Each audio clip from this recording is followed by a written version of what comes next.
ओम नमः शिवाय। शिवजी सदा सहाय। ओम नमः शिवाय। गुरुजी सदा सहाय। संन्यास ग्रहण की शास्त्रीय विधि: गणपति पूजन, होम तत्व शुद्ध, सावित्री प्रवेश, सर्व संन्यास और दंड धारण आदि का प्रकार। सकंद कहते हैं, वामदेव तदंतर महाकाल में स्नान करके साधक अपने मन को वश में रखते हुए गंध, पुष्प और अक्षत आदि पूजा द्रव्यों को ले आए और नैऋतिक कोण में देव पूजित विघ्नराज गणेश की पूजा करे। गणानाः तत्वा इत्यादि मंत्र से विधि पूर्वक गणेश जी का आह्वान करे। आह्वान के पश्चात उनके स्वरूप का इस प्रकार ध्यान करना चाहिए: उनकी अंगिकांति लाल है, शरीर विशाल है, सब प्रकार के आभूषण उनकी शोभा बढ़ा रहे हैं। उन्होंने अपने कर कमलों में क्रमश पाश, अंकुश, अक्षमाला तथा वर नामक मुद्राएं धारण कर रखी हैं। इस प्रकार आवाहन और ध्यान करने के पश्चात शंभु पुत्र गजानन की पूजा करके खीर, पुआ, नारियल और गुड़ आदि का उत्तम नैवेद्य निवेदन करें।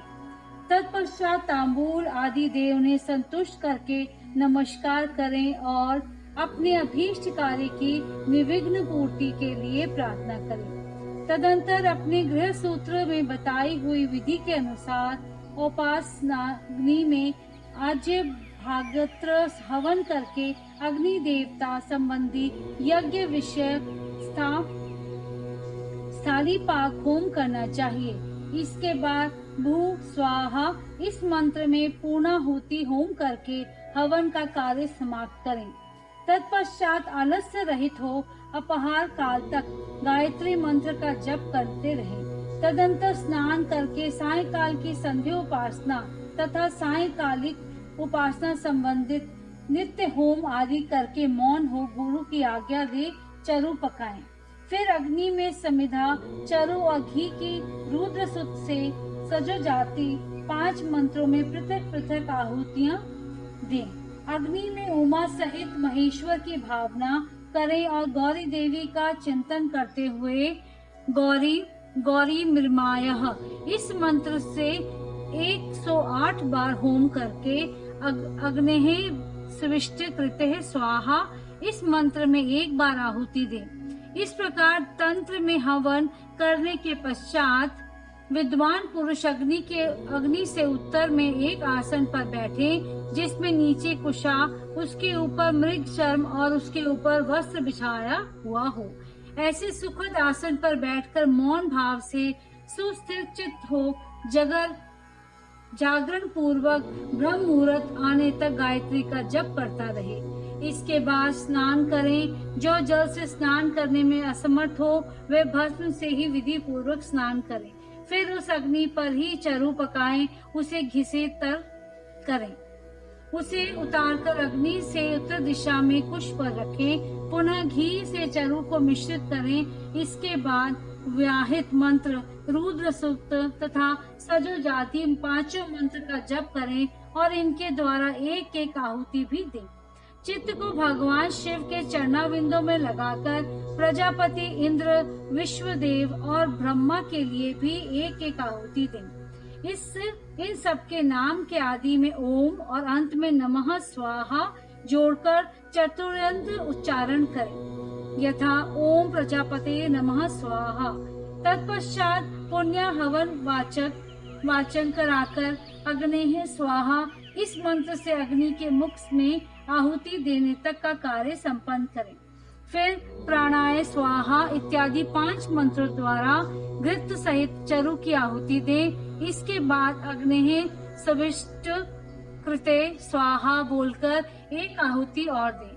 तदंतर फिर रुद्र सूक्त तथा ईशानादि 5 मंत्रों का जप करें। महेशादि चतुर्व्यूह मंत्रों का भी पाठ करें। इस प्रकार तंत्र होम करके अपनी गृह शाखा में बताई हुई पद्धति के अनुसार उन देवताओं के उद्देश्य से बुद्धिमान पुरुष सांग होम करें। इस तरह जो अग्निमुख आदि कर्म तंत्र को परिवर्तित किया गया है, उसके निर्वाह करके विरजा होम करें। 26 तत्व रूप में इस शरीर में छिपे हुए तत्व समुदाय की शुद्धि के लिए विरजा होम करना चाहिए। उस समय ये कहें कि मेरे शरीर में जो ये तत्व है इन सब की शुद्धि हो। उस प्रसंग में आत्म तत्व की शुद्धि के लिए अरुण केतुक मंत्रों का पाठ करते हुए पृथ्वी आदि तत्व से लेकर पुरुष तत्व पर्यंत क्रमशः सभी तत्वों की शुद्धि के निमित्त घृत युक्त चरु का होम करें तथा शिव के चरणाविंदों का चिंतन करते हुए मौन रहे। पृथ्वी, जल, तेज, वायु और आकाश ये पृथ्वी व्याधि पंचक कहलाते हैं। शब्द, स्पर्श, रूप, रस और गंध ये शब्दादि पंचक हैं। वाक, पानी, पाद, पायु तथा उपस्थ ये वाग्य दीपक चंक है। श्रोत, नेत्र, नासिका, रसना और तवक ये श्रोत्रा दीपजक हैं। शिर, पार्श्व, पृष्ठ और उदर ये चार, इन्हीं में जंघा को भी जोड़ लें। फिर तवक आदि 7 धातुएं हैं। प्राण, अपान आदि 5 वायु को प्राणादि पंचक कहा गया है। अन्य अत्रमय आदि 5 कोशों को कोपशचक कहते हैं। उनके नाम इस प्रकार हैं: अत्रमय, प्राणमय, मनोमय, विज्ञानमय और आनंदमय। इनके सिवा मन, चित्त, बुद्धि, अहंकार, ख्याति, संकल्प, गुण, प्रकृति और पुरुष हैं। भक्तोपन को प्राप्त हुए पुरुष के लिए भोग काल में जो 5 अंतरंग साधन हैं, उन्हें तत्व पंचक कहा गया है। उनके नाम ये हैं: नियति, काल, राग, विद्या और कला। ये पांचों माया से उत्पन्न है। माया तो प्रकृति विद्यातः। इस श्रुति में प्रकृति ही माया कही गई है, उसी से ये तत्व उत्पन्न हुए हैं। इसमें संशय नहीं है। काल का स्वभाव भी नियति है, ऐसा श्रुति का कथन है। ये नियति आदि जो 5 तत्व हैं, इन्हीं को पंचक जो कहते हैं। इन 5 तत्वों को ना जानने वाला विद्वान भी मूढ़ ही कहा गया है। नियति प्रकृति से नीचे है और ये पुरुष प्रकृति से ऊपर है। जैसे कौवे की एक ही आंख उसके दोनों गोलों में घूमती रहती है, उसी प्रकार पुरुष प्रकृति और नियति दोनों के पास रहता है। ये विद्या तत्व कहा गया है। शुद्ध विद्या, महेश्वर, सदाशिव, शक्ति और शिव, इन 5 और शिव तत्व कहते हैं। ब्रह्मणे प्रज्ञान ब्रह्म, इस श्रुति के वाक्य से यह शिव तत्व ही प्रतिपादित हुआ है। मुनीश्वर, पृथ्वी से लेकर शिव पर्यंत जो तत्व समूह है, उसमें से प्रत्येक को क्रमशः अपने अपने कारण में लीन करते हुए उसकी शुद्धि करो। पृथ्वी दीपंचक, शब्दादीपंचक, वाग दीपचंक, श्रोता दीपचंक, शीर दीपचंक, तवगादि धातुस्तपक, प्राण दीपक पंच, अन्नमयादि कोश पंचक, मन आदि पुरुषांत तत्व, नियत्यादि तत्व पंचक और शिव तत्व पंचक। यह 11 वर्ग हैं। इन एकादश वर्ग संबंधी मंत्रों के अंतर में परस्मैः शिव ज्योतिषे इधर न मम, इस वाक्य का उच्चारण करें। इसके द्वारा अपने उद्देश्य का त्याग बताया गया है। इसके बाद विविधा तथा कर्षोत्क संबंधी मंत्रों में अंत में अर्थात विविधाय स्वाहा, कर्षोत्काय स्वाहा, इनके अंत में स्वतव त्याग के लिए व्यापकाय परमात्मा यानी शिव ज्योतिष है। विश्वभूत घसनोत सुखाय परस्मै देवाय इंद्र न मह, इसका उच्चारण करें। तत्पश्चात उत्तिष्ठ ब्रह्मण सतपे सपते देवयंत सतवेमहे उपप्रयन्तु मरुतः सुदानव इंद्र पाशुभवः सचः। इस मंत्र के अंत में विश्व रूपाय पुरुषाय ओम स्वाहा बोलकर स्वतव त्याग के लिए लोकत्रयव्यापी ने परमात्मा ने शिवायेंद्र न मम का उच्चारण करे। तदंतर अपनी शाखा में बताई हुई विधि से पहले तंत्र कर्म का संपादन करके घृत मिश्रित चरु का प्राशन एवं आचमन करने के पश्चात पुरोधा आचार्य को सुवर्ण आदि से संपन्न समुचित दक्षिणा दे। फिर ब्रह्मा का विसर्जन करके प्रातः कालिका उपासना संबंधी नित्य होम करे। इसके बाद मनुष्य स मां सी चंतु मरुतः इस मंत्र का जप करे। तत्पश्चात या ते अग्नि यज्ञा तनुस्त ये आरोहात्मा नमः इत्यादि मंत्रों से हाथ को अग्नि में तपाकर उस अग्नि को दैत्य धाम स्वरूप अपने आत्मा से आरोपित करें। तदंतर प्रातः काल की संध्या उपासना करके सूर्य उपस्थान के पश्चात जलाशय में जाकर नाभि तक जल के भीतर प्रवेश करें। वहां प्रसन्नता पूर्वक मन को स्थिर करके उत्सुकता पूर्वक वेद मंत्रों का जप करें। जो अग्निहोत्री हो वह स्थापित अग्नि में प्रजापतेष्ट करें तथा वेदोक्त वैश्वानर स्थाली पाक होम करके उसमें अपना सब कुछ दान कर दें। पूर्वोक्त रूप से अग्नि का आत्मा में आरोप करके ब्राह्मण घर से निकल जाए। मुनीश्वर फिर वह साधक निमांकित रूप से सवित्री प्रवेश करे। ओम भू सावित्री प्रवेशामि ओम तत्विसुतुर्यण्यम ओम भूवः सावित्री प्रवेश्यामि भर्गो देवस्य धीमहि ओम स्व सावित्री प्रवेश्यामि धियो न प्रचोदयात् ओम भूर्भुवः स्व सावित्री प्रवेश्यामि तत्सवितुर्वरेण्यं भर्गो देवस्य धीमहि धियो न प्रचोदयात्। इन वाक्यों का प्रेम पूर्वक उच्चारण करें और चित्त को चंचल न होने दें। उस समय गायत्री का इस प्रकार ध्यान करें। ये भगवती गायत्री साक्षात भगवान शंकर के आधे शरीर में वास करने वाली हैं। इनके 5 मुख और 10 भुजाएं हैं। ये 15 नेत्रों से प्रकाशित होती हैं। नूतन रत्नमय करीच से जगमगाती हुई चंद्र रेखा इनके मस्तक को विभूषित करती है। इनकी अंगी कांति शुद्ध स्फटिक मणि के समान उज्जवल है। ये शुभ लक्षणा देवी अपने 10 हाथों में 10 प्रकार के आयुध धारण करती है। हाथ, केरू, कड़े, करधनी और नुपुर आदि आभूषणों से उनके अंग विभूषित हैं। इन्होंने दिव्य वस्त्र धारण कर रखा है। इनके सभी आभूषण रत्न निर्मित हैं। विष्णु, ब्रह्मा, देवता, ऋषि तथा गंधर्व राज और मनुष्य ही सदा इनका सेवन करते हैं। ये सर्वव्यापिनी शिवा सदा शिवा देवी देवकी मनोहारिणी धर्म पत्नी है। संपूर्ण जगत की माता, तीनों लोकों की जननी, त्रिगुणमयी, निर्गुणा तथा अजन्मा है। इस प्रकार गायत्री देवी के स्वरूप का चिंतन करते हुए शुद्ध बुद्धि वाला पुरुष ब्राह्मण तत्व आदि प्रदान करने वाली अजन्मा आदि देवी त्रिपदा गायत्री का जप करें। गायत्री व्याहतियों से उत्पन्न हुई है और उन्हीं में लीन होती है।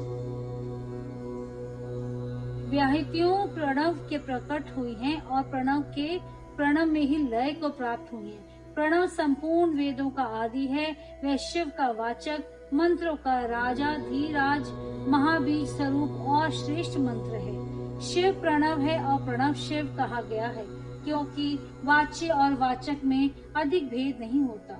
इसी महामंत्र को काशी में शरीर त्याग करने वाले जीवों के मरण काल में उन्हें सुनाकर भगवान शिव परम मोक्ष प्रदान करते हैं। इसीलिए श्रेष्ठ यति अपने हृदय कमल में मध्य में विराजमान एकाक्षर प्रणव रूप परम कारण शिव देव को उपासना करते हैं। दूसरे मुमुक्षु, धीर एवं विरक्त लौकिक पुरुष भी मन से विषयों का परित्याग करके प्रणव रूप परम शिव की उपासना करते हैं। इस प्रकार गायत्री का शिव वाचक प्रणव में लय करके अहं वृक्षः रेरिवा इन अनुवाद का जप करें। तत्पश्चात यश छंद सामृश्यम इस अनुवाद को आरंभ से लेकर श्रुति में गोपाय तक पढ़कर कहें। दौरे क्षणाय याश्चः वितेषणायश्च लोकेशणायश्च विद्युत वयुतितोऽहम् अर्थात मैं स्त्री की कामना, धन की कामना, लोकों में ख्याति की कामना से ऊपर उठ गया हूँ। मुने, इस वाक्य का मंद, मध्यम और उच्च स्वर में क्रमश 3 बार उच्चारण करें। तत्पश्चात सृष्टि, स्थिति और लय के क्रम से पहले प्रण मंत्र का उद्धार करके फिर क्रमश इन वाक्यों का उच्चारण करें। ओम भू सनंसतः मया, ओम भू सनंसतः मया, ओम सुः संशयतः मया, ओम भूर्भुवः स्वः संशयतः मया। इन वाक्यों का मंद, मध्यम और उच्च स्वर से हृदय में सदाशिव का ध्यान करते हुए सावधान चित्त से उच्चारण कर। तदंतर अभयः सर्वभूतेभ्यो मतः स्वाहा, मेरी ओर से सब प्राणियों को अभयदान दिया गया। ऐसा कहते हुए पूर्व दिशा में एक अंजलि लेकर छोड़ें। इसके बाद शिखा के शेष बालों को हाथ से उखाड़ डालें और तेजो यज्ञोपवीत को निकालकर जल के साथ हाथ में ले इस प्रकार करें। ओम भू समुद्रः गच्छा स्वाहा, यूं कहकर उसका जल में ही होम कर दे। फिर ओम भू संशयतः मया, ओम भू संशयतः मया, ओम स्वः संशयतः मया। इस प्रकार 3 प्रकार कहकर 3 बार जल को अभिमंत्रित करके उसका आचमन करें। फिर जलाशय के किनारे आकर वस्त्र और कटी सूत्र को भूमि पर त्याग दें तथा उत्तर और पूर्वी की ओर मुख करके 7 पद से कुछ अधिक चले। कुछ दूर जाने पर आचार्य उससे कहे, ठहरो ठहरो भगवान, लोक विहार के लिए कोपीन और दंड स्वीकार करो। योग्य है आचार्य अपने हाथ से ही उसे कटिसूत्र और कौपीन देकर गेरुआ वस्त्र भी अर्पित करें। तत्पश्चात सन्यासी जब उससे अपने शरीर को ढककर 2 बार आचमन कर ले तब आचार्य शिष्य से कहे, इंद्रस्तः वज्रोत्सरी, ये मंत्र बोलकर दंड ग्रहण करें। तब वे इस मंत्र को पढ़े और सखा माँ गोपायोजः सखा योसीन्द्रस्यः व्रजोसी वात्रेन्द्र शर्म में भव यत्पापः तात्रिवारय, इस मंत्र का उच्चारण करते हुए दंड की प्रार्थना करके उसे हाथ में लें। तदंतर भगवान शिव के चरणारविंदों को चिंतन करते हुए गुरु के निकट जा वह 3 बार पृथ्वी में लौटकर दंडवत प्रणाम करें। उस समय वे अपने मन को पूर्णतया संयम में रखें। फिर धीरे से उठकर प्रेम पूर्वक अपने गुरु की ओर देखते हुए हाथ जोड़कर उनके चरणों में समीप खड़ा हो जाए। संन्यास दीक्षा विषयक कर्म आरंभ होने से के पहले ही शुद्ध गोबर लेकर आंवले बराबर उसके गोले बना ले और सूर्य की किरणों से ही उन्हें सुखाए। फिर होम आरंभ होने पर उन गोलों की होम अग्नि के बीच में डाल। होम समाप्त होने पर उन सबको संग्रह करके सुरक्षित रखें। तदंतर दंड धारण के पश्चात गुरु विरजा अग्नि जनित उस श्वेत भस्म को लेकर उसी को शिष्य के अंगों में लगाए अथवा उसे लगाने की आज्ञा दे। उसका क्रम इस प्रकार है: ओम अग्नि रीति भस्म, वायु रीति भस्म, जल मीति भस्म, स्थल मीति भस्म, व्योमीति भस्म, सुरह हवा, इंद्र भस्म, मन इतानी चक्षुषी। इस मंत्र से भस्म को अभिमंत्रित करें। तदंतर ईशानी 5 मंत्रों द्वारा उस भस्म को शिष्य के अंग में स्पर्श कराकर उसे मस्तक में से लेकर पैरों तक सर्वांग में लगाने के लिए दे दे। शिष्य उस भस्म को विधि पूर्वक अपने हाथ में लेकर त्रयाशुषम तथा त्र्यंबकम, इन दोनों मंत्रों को 3-3 बार पढ़ते हुए ललाट आदि अंगों में क्रमशः त्रिपुर धारण करें। तत्पश्चात शेष शिष्य अपने हृदय कमल में विराजमान उमा सहित भगवान शंकर को भक्ति युक्त चित्त से ध्यान करें। फिर गुरु शिष्य के मस्तक पर हाथ रखकर उसके दाहिने कान में ऋषि छंद और देवता सहित प्रणव का उपदेश करें। इसके बाद कृपा करके प्रणव के अर्थ का भी बोध कराएं। श्रेष्ठ गुरु को चाहिए कि वह प्रणव के 6 प्रकार के अर्थ का ज्ञान कराते हुए उसके 12 भेदों का उपदेश दें। तत्पश्चात शिष्य दंड की भांति पृथ्वी पर पड़कर गुरु को साष्टांग प्रणाम करें और सदा उनके अधीन रहें। उनकी आज्ञा के बिना दूसरा कोई कार्य न करें। गुरु की आज्ञा से शिष्य वेदांत के तात्पर्य के अनुसार सगुण निर्गुण भेद से शिव के ज्ञान में तत्पर रहें। गुरु अपने उसी शिष्य के द्वारा श्रवण मनन और निधि सध्यासन पूर्वक जप के अंत में प्रातः कालिक आदि नियमों का अनुष्ठान करवाएं। कैलाश प्रस्तर नामक मंडल में शिव के द्वारा प्रतिपादित मार्ग के अनुसार शिष्य वहीं रहकर शिव पूजन करें। यदि गुरु के आदेश के अनुसार वे प्रतिदिन वहीं रहकर मंगलमय देवता शिव की पूजा करने में असमर्थ हो तो उनसे अर्धा सहित स्फटिकमय शिवलिंग ग्रहण कर लें और कहीं भी रहकर नित्य उसका पूजन किया करें। वे गुरु के निकट शपथ खाते हुए इस तरह प्रतिज्ञा करें, मेरे प्राण चले जाएं, ये अच्छा है, मेरा सिर काट लिया जाए, यह भी अच्छा है, परंतु मैं भगवान त्रिलोचन की पूजा किए बिना कदापि भोजन नहीं कर सकता। ऐसा कहकर सुदृढ़ निश्चित वाला शिष्य मन में शिव की भक्ति लिए गुरु के निकट 3 बार शपथ खाए और तभी से मन में उत्साह रखकर उत्तम भक्ति भाव से पंचवरण पूजन की पद्धति के अनुसार प्रतिदिन महादेव जी की पूजा करें। अध्याय 13 संपूर्ण।